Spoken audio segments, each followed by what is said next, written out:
ചെറുതുരുത്തി പൈങ്കുളത്ത് ഭാരതപ്പുഴയിൽ ഒഴുക്കിൽപ്പെട്ട നാലംഗ കുടുംബത്തിലെ എല്ലാവരുടെയും മൃതദേഹം കണ്ടെത്തി. ഷാഹിന ഭർത്താവ് കബീർ, മകൾ സറ, ഷാഹിനയുടെ അനുജത്തിയുടെ മകൻ ഫുവാത്ത് എന്നിവരാണ് മരിച്ചത്. അസ്സലാമു അലൈക്കും, welcome back to Visal media. ഞാൻ ഫക്രുദ്ദീൻ ബന്ദാർ. വളരെ ഷോക്കിംഗ് ആയ ന്യൂസ്. ഒരു കുടുംബത്തിലെ 4 പേരാണ് ഇന്നലെ ഭാരതപ്പുഴയിൽ മുങ്ങി മരിച്ചത്. കബീർ എന്നൊരു 47 വയസ്സുള്ള കബീറും ഇദ്ദേഹത്തിൻ്റെ ഭാര്യ ഷാഹിന, 35 വയസ്സാണ് ഷാഹിനാക്ക്. അതോടൊപ്പം ഇവരുടെ മകള് സറ എന്നു പേരുള്ള 10 വയസ്സുള്ള ഒരു പെൺകുട്ടി.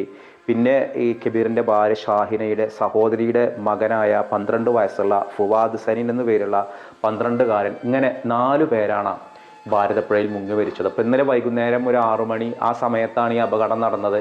കബീറിൻ്റെ ഭാര്യയും മക്കളും കബീറിൻ്റെ ഭാര്യയുടെ അനിയത്തിയും സഹോദരിയും പിന്നെ ഇവരുടെ ഭാര്യയുടെ ഉമ്മയും ഇവരെല്ലാവരും കൂടിയാണ് വളരെ സന്തോഷത്തോടു കൂടിയിട്ട് ഭാരതപ്പുഴയിൽ ഇത് കാണാൻ വേണ്ടി വന്നത്. ഇതിനിടയിൽ ഈ കുട്ടികൾ കളിക്കുന്നതിനിടയിൽ ഈ പുഴയിലേക്ക് വീണതാണെന്ന് പറയുന്നുണ്ട്. ആദ്യം സറയാണ് വീണത്. ഇവരുടെ കബീറിൻ്റെയും ഷാഹിനയുടെയും മകൾ സറയാണ് വീണത്. ഇനി വീണതാണോ അതോ പുഴ കണ്ട് വളരെ ആവേശത്തോടെ ഇറങ്ങിയതാണോ എന്ന് അറിഞ്ഞൂടാ.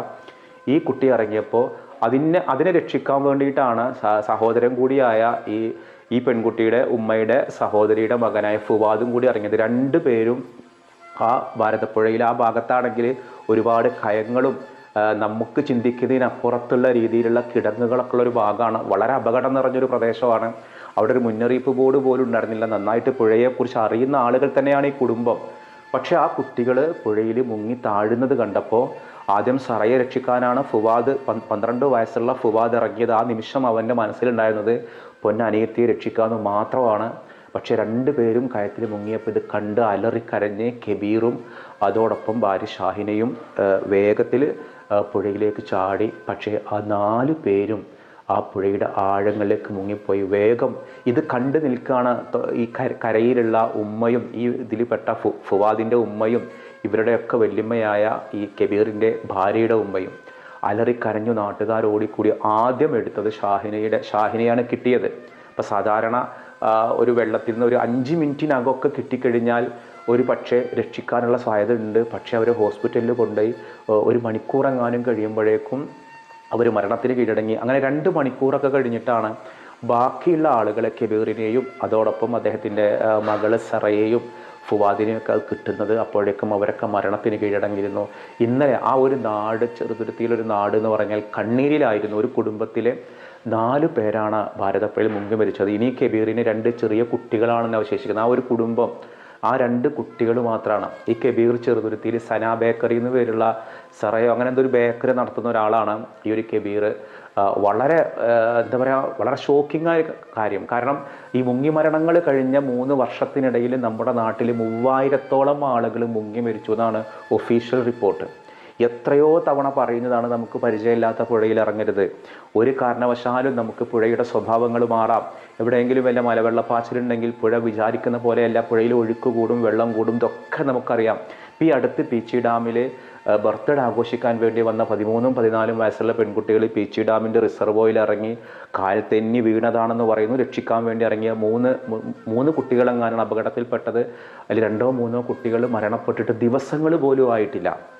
ആ അപകട വാർത്ത നമ്മുടെ മുന്നിലുള്ളപ്പോഴാണ് ഈ ഒരു അപകടം നടന്നൊരു വാർത്ത. അള്ളാഹു ആ കുടുംബത്തിന് ക്ഷമ നൽകട്ടെ. മരണപ്പെട്ടു പോയ ഒരാളുകൾ അള്ളാഹു രക്തസാക്ഷികളെ പദവി നൽകി അള്ളാഹു സ്വീകരിക്കട്ടെ. നമ്മളെല്ലാവരും, വീഡിയോ കാണുന്ന എല്ലാവരും ആ ഒരു മരണപ്പെട്ട കുടുംബത്തിന് വേണ്ടി ദുആ ചെയ്യണം.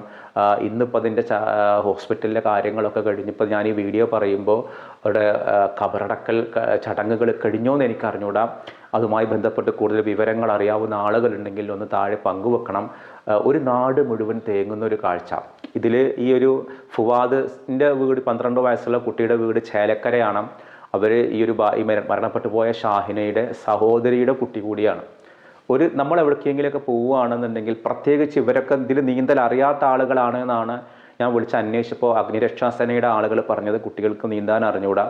നമ്മൾ ഒരു കാരണവശാലും പുഴയാണെങ്കിലും കുളമാണെങ്കിലും അതിലിറങ്ങാൻ നിൽക്കരുത്. പ്രത്യേകിച്ച് ജലാപകടങ്ങൾ വർദ്ധിക്കുന്നത് വർഷക്കാലത്തല്ല, വേനൽക്കാലത്താണ്.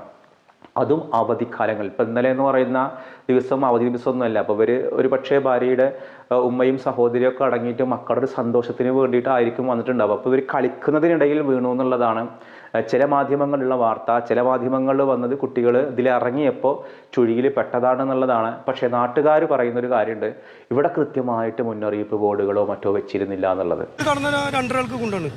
പിന്നെ അവിടെ ഒരു പാറക്കെട്ടുണ്ട്, അവിടുന്ന് ഇങ്ങനെ ചെറിയ ഒരു ചാലുമല ഒരു സംഭവമുണ്ട്, അവിടെയാണ് പെട്ടിക്കുന്നത് കൂടുതൽ. അപ്പം ആ പോർഷനിൽ തന്നെ നമുക്ക് എല്ലാം കിട്ടിയല്ലോ.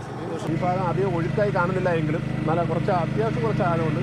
ആദ്യ ഭാഗത്ത് നല്ല ചെയറും നെറ്റും ഒക്കെ ഉള്ളതായിട്ട് കാണുന്നു. അങ്ങനെ നമ്മളെ പ്രവർത്തനത്തിൽ നിർത്തിയായിരുന്നു. ഇവിടെ മുൻപൊരു തടയണ ഉണ്ടായിരുന്നു. ആ തടയണ പ്രളയകാലത്ത് ചെറിയ രീതിയിൽ പറ്റിയപ്പോൾ ആ ഭാഗത്ത് നിന്ന് വലിയ രീതിയിൽ ഒഴുക്ക് വന്നിട്ട് ആ ഭാഗത്ത് വലിയൊരു ഗർത്തമാണ്.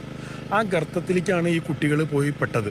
അവർ രക്ഷിക്കാനാണ് പിന്നെ ഈ കബീർ എന്ന് പറഞ്ഞ ആളും അദ്ദേഹത്തിൻ്റെ ഭാര്യയും ഒക്കെ പെട്ടത്.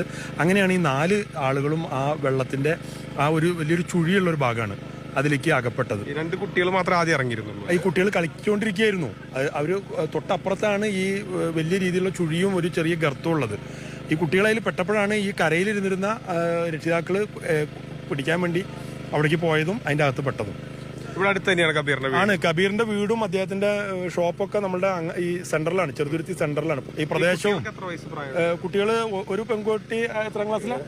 7ാം ക്ലാസ്സിലെങ്ങാണ്ട് പഠിക്കുന്ന കുട്ടിയാണ്. പിന്നെ പയ്യൻ മറ്റേ 6ലെങ്ങാണ്ട്, അത് വേറൊരു സ്കൂളിലാണ്. ഈ മരിച്ച സ്ത്രീയുടെ അനിയത്തിറ മോനാണ്. ഇതിനൊരു പരിഹാരം വേണ്ട. ഇങ്ങനെ ഇത്തരത്തിൽ അപകടസ്ഥിതിയാണ് എപ്പോഴും, അല്ലെങ്കിൽ അതിനൊരു സൂചനാ ബോർഡുകളൊന്നുമില്ല. അതിന്റെ ബന്ധപ്പെട്ടവർ വളരെ നല്ല രീതിയിൽ എന്തെങ്കിലും ഒന്ന് വെച്ച് കഴിഞ്ഞാൽ ഇത്തരം അപകടങ്ങൾ ഒരു പരിധിവരെ നമുക്ക് കുറക്കാൻ കഴിയും. ഓരോ ദിവസവും നമ്മൾ ഇതുപോലെയുള്ള മുങ്ങിമരണത്തിൻ്റെ വാർത്തകൾ നമ്മൾ കാണുന്നുണ്ട്. നമ്മൾ എവിടെയെങ്കിലുമൊക്കെ പോവുകയാണെങ്കിൽ പുഴ എങ്ങനെ കാണുമ്പോൾ നമ്മൾ മാടി വിളിക്കും. അത്ര സുന്ദരമാണ് ആ കാഴ്ച. നമുക്കൊന്ന് ഇറങ്ങാം, കുട്ടികളായിട്ട് കടൽ കാണാൻ പോകുമ്പോൾ വെക്ക് കടലിലേക്ക് ഇറങ്ങണം. നന്നായിട്ട് നീന്തൽ അറിയുന്ന ആളുകൾ, ഒരു 10 മിനിറ്റെങ്കിലും എന്ത് പ്രതിസന്ധി ഉണ്ടെങ്കിലും നീന്താൻ കഴിയുന്ന ആളുകൾ മാത്രമാണ് കടലിൽ ഇറങ്ങാവുന്ന. അതോടൊപ്പം സ്കൂളിൽ 5 നിശ്ചിത ക്ലാസ് മുതൽക്ക് തന്നെ നീന്തൽ അക്കാദമിക്കൽ ഭാഗമായിട്ട് മാറ്റണം. ഇന്നത്തെ കാലത്ത് പല കുട്ടികൾക്കും നീന്തൽ അറിയില്ല. അവർക്ക് കരയിലുള്ള നീന്തൽ മാത്രമേ കിട്ടുള്ളൂ. അത് കൃത്യമായിട്ട് വെള്ളത്തിൽ ഇറങ്ങണം. പിന്നെ ആരെങ്കിലും വെള്ളത്തിൽ അപകടത്തിൽപ്പെട്ടാൽ നമ്മൾ നേരെ ചാടരുത്. നമ്മൾ ചാടിക്കഴിഞ്ഞാൽ നമ്മളും അപകടത്തിൽപ്പെടും. ഇപ്പോൾ ഇവിടെ ഒരു കുടുംബത്തിലെ മുഴുവൻ ആളുകൾ മരണത്തിലേക്ക് നയിച്ചത് ആ സമയത്ത് വേറൊന്നും നോക്കൂല. ഇതിപ്പോൾ എൻ്റെ കുട്ടിയാണ് എന്ന് അറിയുമ്പോൾ വേറൊന്നും നോക്കാതെ അങ്ങോട്ട് എടുത്ത് ചാടന്നെ. അത് ആ ഒരു കുടുംബത്തിലെ എല്ലാവരുമാണ്. അപ്പോൾ 2 കുട്ടികൾ ഒഴികെയുള്ള ബാക്കിയുള്ള ആളുകളാണ് മരണത്തിന് കീഴടങ്ങിയത്. അള്ളാഹു നമ്മുടെയും നമ്മുടെ പ്രിയപ്പെട്ട ആളുകളെയും ഒക്കെ ഇതുപോലെയുള്ള അപകട മരണങ്ങളിൽ നിന്ന് കാത്തു രക്ഷിക്കട്ടെ. അപ്പോൾ ഇവിടേക്ക് ഇപ്പോൾ ഇനി വേനലവധിയാണ് വരാൻ പോണത്. നമ്മളൊക്കെ ഒരുപാട് ടൂർ പോകും, പ്രത്യേകിച്ച് ബീച്ച്, പുഴയോര മേഖലകളിലൊക്കെ പോകാൻ നല്ല രസമാണ്. അവിടെയൊക്കെ ഇപ്പോൾ വെള്ളം കുറവാണ്, അധികം പുഴ ഇങ്ങനെ നിറഞ്ഞ് കവിഞ്ഞൊഴുകൊന്നുമില്ലല്ലോ. അപ്പോൾ നമുക്ക് തോന്നുന്നു ഇറങ്ങിയാലോ വെള്ളം കുറവല്ലെന്ന്. പക്ഷേ ചില ഭാഗങ്ങളിൽ വെള്ളമുള്ള ഭാഗങ്ങളാണെങ്കിൽ അതിനുള്ളിൽ ചുഴികളും മണലെടുത്ത ചെറിയ കിടങ്ങുകളൊക്കെ ഉണ്ടാവും. അങ്ങോട്ട് പിടിച്ചു വലിക്കും നമ്മളെ.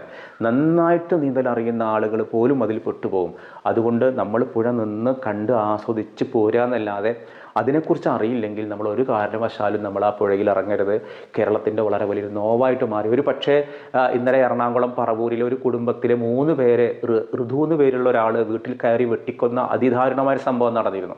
ആ സംഭവം ഉള്ളത് കൊണ്ടാണ് മാധ്യമങ്ങളിൽ ഇതൊരു വലിയ വാർത്തയായിട്ട് മാറിയില്ല. അപ്പോൾ ഈ ഒരു കുടുംബത്തിലെ തൃശ്ശൂർ ജില്ലയിലെ ചെറുതുരുത്തിയിലുള്ള ഈ കബീറിൻ്റെയും മക്കളുടെയൊക്കെ ഒരു മരണ വാർത്ത നമ്മുടെ പ്രധാന മാധ്യമങ്ങളിലൊന്നും ഒരു വലിയ വാർത്തയായില്ല. കാരണം ഇന്നലെ എറണാകുളം പറവൂരിലാണ് ഒരു കുടുംബത്തിലത്തെ 3 ആളുകളെ ഞാൻ ഞെട്ടിപ്പോയി. ഒരു ഇരുമ്പ് വടിയായിട്ട് ഒരു ചങ്ങായി വന്നിട്ട്, ഒരു യുവാവ് വന്നിട്ട് വീട്ടിലുള്ള അച്ഛനെയും അമ്മയെയും സഹോദരിയെയും മരുമകനെയും അടിച്ചു കൊന്നു.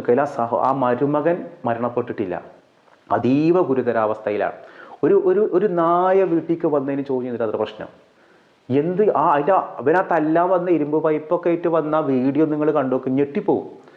അപ്പോൾ ഇതിൽ ഉച്ചത്തിൽ സംസാരിക്കുന്ന അവരാണ് കൊല്ലപ്പെട്ടിട്ടുള്ളത്. ഇവന് ഇതിൻ്റെ ഒരു കാരണം പറയുന്നത് ഈ ഒരു കൊല്ലാൻ വേണ്ടി വന്നവൻ തനി കഞ്ചാവാണ്, അവനൊരു ഗുണ്ടാലിസ്റ്റിൽ ഉൾപ്പെടുത്തേണ്ട ഒരാളാണ്, നാട്ടുകാർ മുഴുവനും അവനെക്കുറിച്ച് പരാതിയാണ്. ഇത്തരക്കാരെ വെച്ചിരിക്കരുത്.